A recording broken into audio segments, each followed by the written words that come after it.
அனைவருக்குமே வணக்கம்.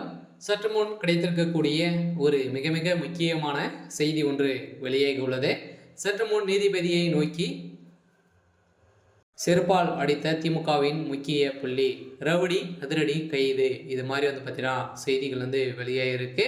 ஸோ பார்த்தீங்கன்னா இப்போ நீதிபதி பார்த்தீங்கன்னா நோக்கி செருப்பை வீசி ரவுடி கருக்கா வினோத் அவர்கள் பார்த்தீங்கன்னா ஸ்டாலின் மாளிகையில் ஏற்கனவே ஒரு மிகப்பெரிய பெட்ரோல் கொண்டு வீசி மிகப்பெரிய கலவரங்களாகவும் செய்திருந்த நிலையில் இவர் பார்த்தீங்கன்னா திமுகவை சேர்ந்த பிரமுகர் தான் செய்ய சொல்லியிருக்காரு அப்படின்ற மாதிரி ஒரு அதிர்ச்சியான சம்பவம் வெளியேறக்கூடிய நிலையில் இப்போ கருக்கா வினோத் அவர்கள் பார்த்தீங்கன்னா ரோடி அதிரடியாக கைது செய்யப்பட்டிருக்காரு. ஏற்கனவே சென்னை கிண்டி ஆளுநர் மாளிகை முன்பு கடந்த 2023ஆம் ஆண்டு பெட்ரோல் குண்டு வீசப்பட்ட வழக்கில் கைதான ரவுடி கருக்கா வினோத் 42 வயதாகுது. இவர் பார்த்தீங்கன்னா கைது செய்யப்பட்டு புழல் சிறையில் அடைக்கப்பட்டுள்ளார். இவருக்கு பயங்கரவாத அமைப்புகளுடன் தொடர்பு இருக்கலாம் என்ற சந்தேகத்தின் வழக்கு என்ஐவிக்கு மாற்றப்பட்டது.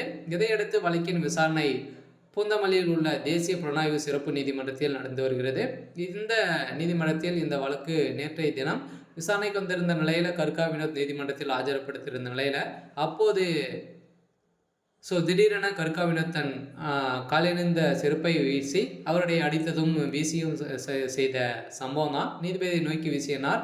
இதில் ஒரு காலனி நீதிபதியின் முன்பு விழுந்த மேசை மீது விழுந்த நிலையில் தான் மற்றொரு காலனி நீதிபதியின் தலையிலே விழுந்த சம்பவம் பெரும் அதிர்ச்சியை வெளிப்படுத்தியிருந்த நிலையில் தான் இதற்கு திமுக சேர்ந்த பிரமுகர்களெல்லாம் பார்த்தீங்கன்னா சேர்ந்து இவர் செய்ய சொல்லியிருக்காங்க அப்படின்ற மாதிரி இப்போ அடிக்கப்பட்ட விசாரணையில் தான் தெரிய வந்திருக்கக்கூடிய நிலையில் இப்போ வெளியில் இருக்கக்கூடிய கதிரானது தான் இதற்கு தொடர்பு இருக்குது அப்படின்ற மாதிரி இப்போ வெளியேறக்கூடிய செய்தியால் நீதிபதியின் செருப்பை அடித்த முக்கிய ரவுடி பார்த்தீங்கன்னா இப்போ அதிரடியாக கைது செய்யப்பட்டு இவருக்கு 10 ஆண்டுகள் சிறை தண்டனை வழங்கியிருக்கக்கூடிய நிலையில் இவருடைய நடவடிக்கை எதுவுமே சரியில்லை.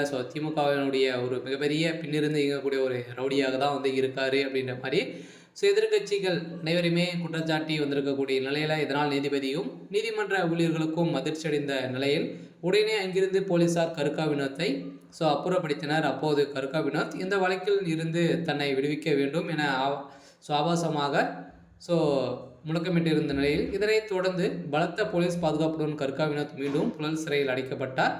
நீதிபதியை நோக்கி செருப்பால் வீசிய காரணம் குறித்து போலீசார் தீவிரமாக விசாரணை நடத்தி வரும் நிலையில் தான் இதற்கு தொடர்புடைய திமுகவினருடைய முக்கிய புள்ளிகளாக இருக்கலாம்.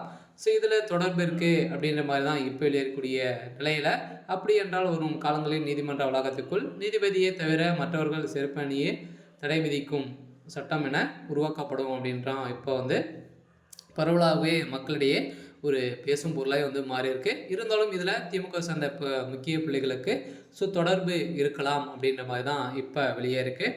சரி, ஓகே. இன்னைக்கான அப்டேட் பார்த்தீங்கன்னா இதுதான். மறக்காமல் நம்மளுடைய சேனலை சப்ஸ்கிரைப் பண்ணி சப்போர்ட் பண்ணுங்கள். தேங்க்யூ.